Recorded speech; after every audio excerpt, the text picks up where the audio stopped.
Aunty aunty এখানে কি SS company interview হচ্ছে? হ্যাঁ মামুনি, এসএস কোম্পানির ইন্টারভিউ তো এখানেই হচ্ছে, কিন্তু তুমি কি করবা? আমিও ইন্টারভিউ দিচ্ছি, আমার এই ইন্টারভিউটা দেওয়া খুব জরুরি। দেখো বাবা, তুমি তো এত ছোট একটা মেয়ে, তুমি বাসায় যাও, বাসায় যা লেখাপড়া করো।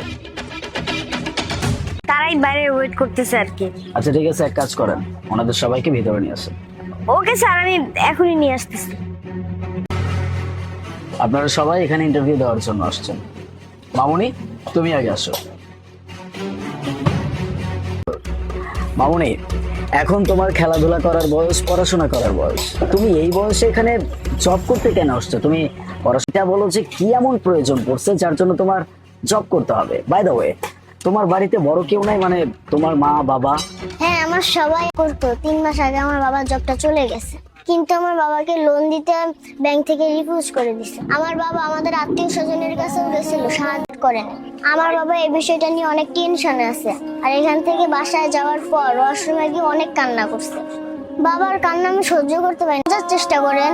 দেখো মামুনি, আমি তোমার পুরো অবস্থা বুঝতে পারতেছি, কিন্তু আমি তোমাকে জবটা দিতে পারবো না। তুমি অনেক ছোট, অবশ্যই চাকরি হয়ে যাবে। আর তুমি এক কাজ করো,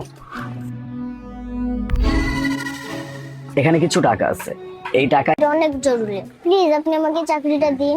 স্যার, আপনি আমার ইন্টারভিউ তো একবার নিয়ে দেখেন।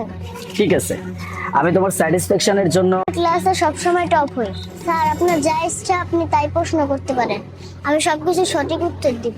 ঠিক আছে, ধরো পুরো প্রোডাক্ট নিতে হবে, তাহলে আমার কাছে যে ইনভেন্টরি গুলো রয়ে গেছে এগুলো আমি কি করব? স্যার, বেঁচে যাওয়া প্রোডাক্টগুলো আমরা অর্ধেক দামে বিক্রি করতে পারি।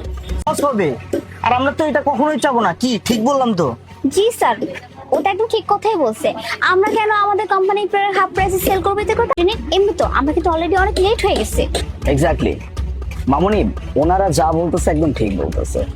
তাহলে তো আমার অনেক বড় হবে স্যার, আমরা যদি নতুন বছরের জন্য অপেক্ষা করি, এরকমও তো হতে পারে পরের বছর এসেলেও দিতে পারবো না, আর প্রোডাক্টগুলো ওয়্যার হাউসে থেকে থেকে নষ্ট হয়ে যাবে। Wow, great! তুমি অনেক ভালো একটা অ্যান্সার দিছো, অনেক সুন্দর অ্যান্সার করছো। আমি নিজে এইভাবে ভেবে দেখি নাই। আরে যা আইডিয়া! আর আপনারা আমাকে বলতেছেন যেন আমি ওর সাথে কোনো কথাই না বলি। স্যার, মানলাম সঠিক কথাই বলছে, এমনও তো হতে পারে। কিন্তু স্যার, একটা জিনিস কিন্তু আপনাকে চিন্তা করতে হবে। ওকে যদি আপনি জবটা দিয়ে দেন, মানে এই বাচ্চাটাকে যদি আজকে আপনি জবটা দিয়ে দেন, এই বাচ্চা কি এখানে জব করতে পারবে? পারবে না তো, কারণ এই বাচ্চাটাকে এগুলোর কিছু আছে নাই তো। এই বাচ্চাটা ছোট একটা বাচ্চা, স্কুলে পড়াশোনা করে, আপনি কিভাবে বাচ্চাটাকে জব দিবেন স্যার? আর ওই বা কিভাবে এই জবটা করবে? এটা একদম ঠিক কথা বলছেন।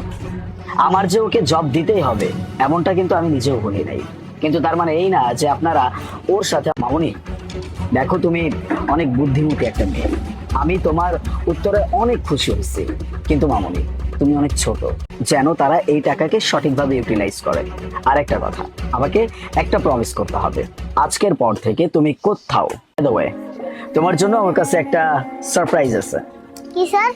সারপ্রাইজটা হচ্ছে তোমার বাবাকে আমি আবার এখানে হায়ার করতে